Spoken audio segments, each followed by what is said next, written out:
Puddles! Hello! How are you? I haven't seen you in a long time. Well, I've been away. Why have you... While I was gone, I see that there's another penguin. Oh, yeah, Jennifer Lopez. He showed up in George's channel a little while ago. Yeah, so I figured I'd come here instead. Oh, that's fine. We're glad to have you here. And guess what day it is?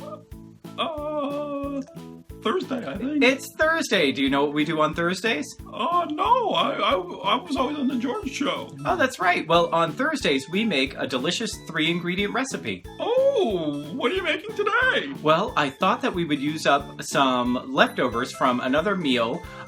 We got too much of one ingredient, and we're going to use that up so that we don't have that go to waste. How do you feel about that? Oh, that's very good.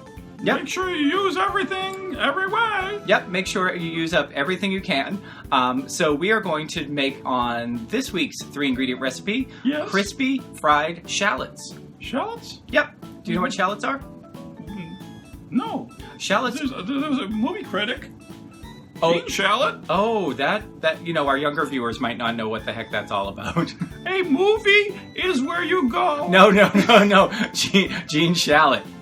Oh.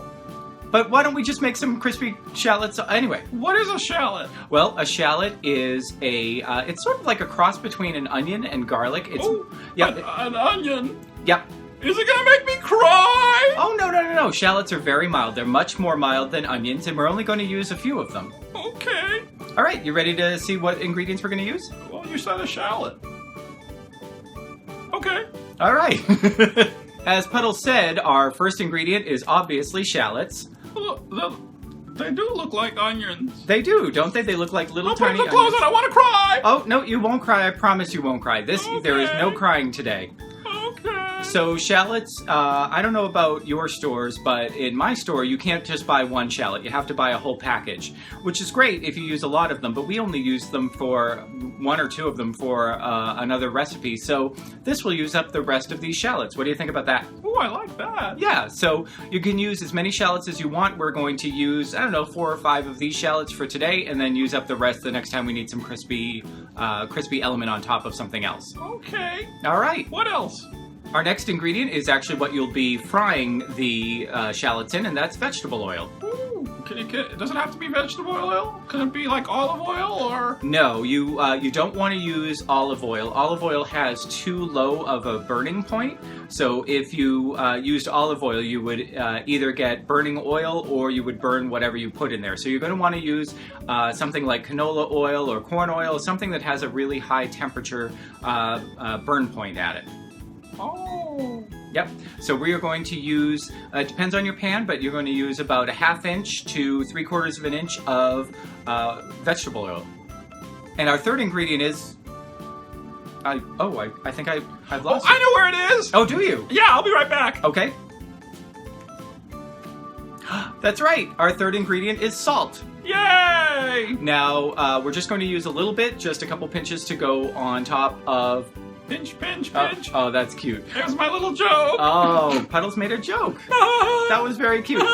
We're just going to use a couple pinches over the top. If you are on a low sodium diet, you can eliminate this. Also, some Asian dishes don't salt the top of this.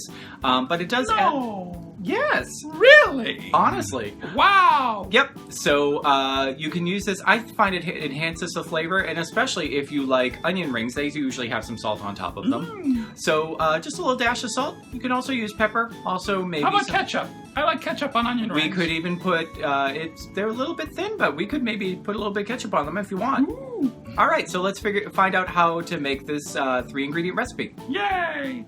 The first thing that we're going to do is just remove the top and bottom of our shallots and then peel them, because the paper on the outside skin of your shallots is not something that you want to fry up. It doesn't taste very good, and it's just not going to work. So let's just cut these right off from the bottom.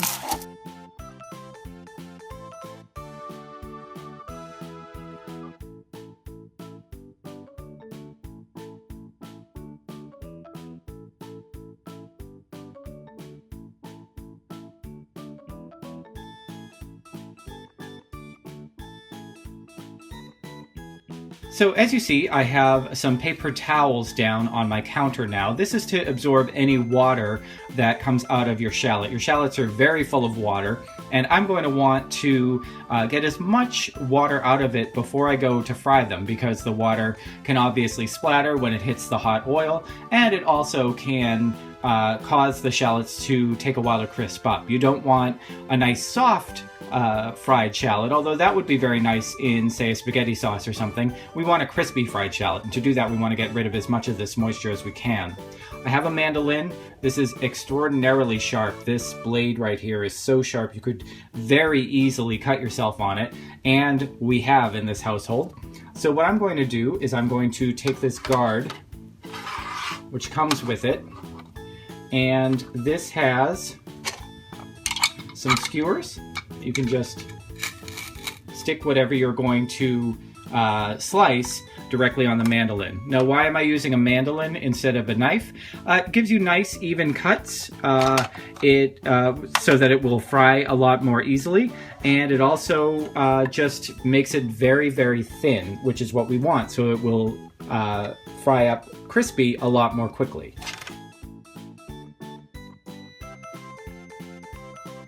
Okay, now that I have these all sliced up, I'm just going to place another paper towel over the top and really press down to get as much water out of them as I possibly can. As you see, there's a tremendous amount of water coming out of these, so I really want to make sure that I can get these as dry as possible before we start frying. Now we're about ready to fry.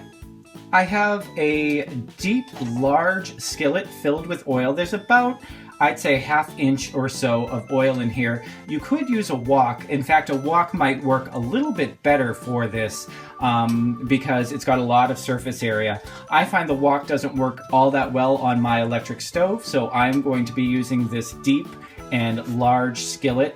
But whatever works best for you, if you have a gas flame or if you have an electric wok, that would work really nicely. We're going to bring this up to medium-high heat, and then we will test this oil that's in here in order to find out if it's the right temperature. While we're waiting for the oil to get up to temperature, I just wanted to let you know what you should have at the ready for when your shallots are all crisped up. One thing is you want a sieve. This one's quite old, so it looks a little ratty, but you just want something that they won't fall through, that the oil will stay in. And you also want a plate or a bowl with paper towels so that you can put the shallot, the fried shallots in that, so again, all the oil can come off of it and they won't stay soft. You can test the temperature of your oil by just dropping in one little piece of your shallots. See how the bubbles are forming right around that? That's exactly where you want to be. I'm going to turn down my heat just slightly because my stove tends to make things a little bit too hot after they get ready. So now you can just start adding in your shallots. Remember, they are mostly water, so you're going to want to make sure that you keep yourself as safe as possible as you're doing this. If it starts to splatter, just step away.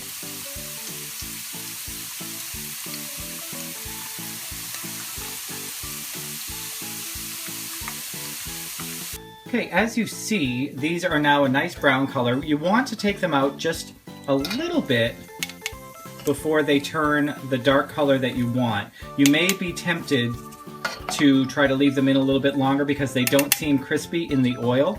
That is not good because you can easily burn them, and they will turn a little bit browner as you go along. Be very careful as you scoop these out, but definitely just let them drain in your sieve for a moment or two, and then you're ready to do your next batch. So now that these are all fried up, as you can see, they've turned a nice dark rich brown. That's a lovely color. These might be a little bit darker than you might want, but that's fine. You can always take them out a little bit earlier. Now we're just going to take a little bit of salt, don't go overboard with that, and just pop that over the top.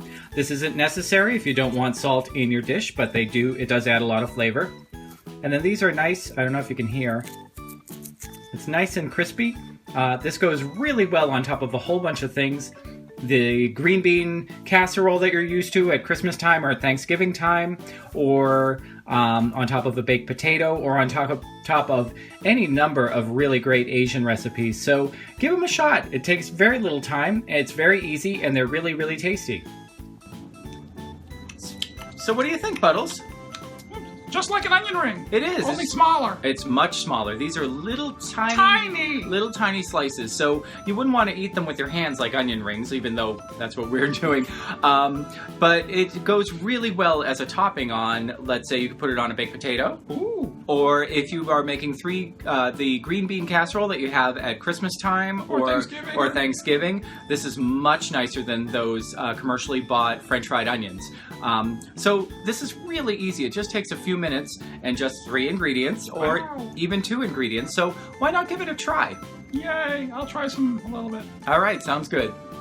Puddles, I am so proud of you. Why? Because you didn't cry once. Oh, now you're gonna make me cry! Oh, no. Hold it together. We only have a few more seconds and then we can go and then you can cry all you want. How about that? Okay. All right, so if people like this video, what can they do? They can share it with their friends. Sharing with your friends is really important. If you share this on your social media like Twitter, Tumblr, Facebook, it really helps us out to make more of these. What else can they do? They can comment down below there. You can comment down below. If you have a 3-ingredient recipe that you'd like us to try out, absolutely give us a suggestion or a request. We would be happy to fulfill that. You can also subscribe. Yeah. If you subscribe, you are alerted when we make new 3-ingredient recipes, or just like this. If you like it, there's a little button that can let you do that as well. And you can watch our other shows. You can. We have a whole playlist. We've been doing these 3-ingredient recipes for almost a year. We started last August. Yeah. So there's tremendous amount of recipes for sweet things, for savory things, and it's just a wonderful time. So hope that you will join us again. We do other things on this channel. On Tuesdays, I talk about long hair for men. That is long. It is long. And on weekends, George, you've been on George's show. I've been on George's show. Yeah, George We talks... did imagination.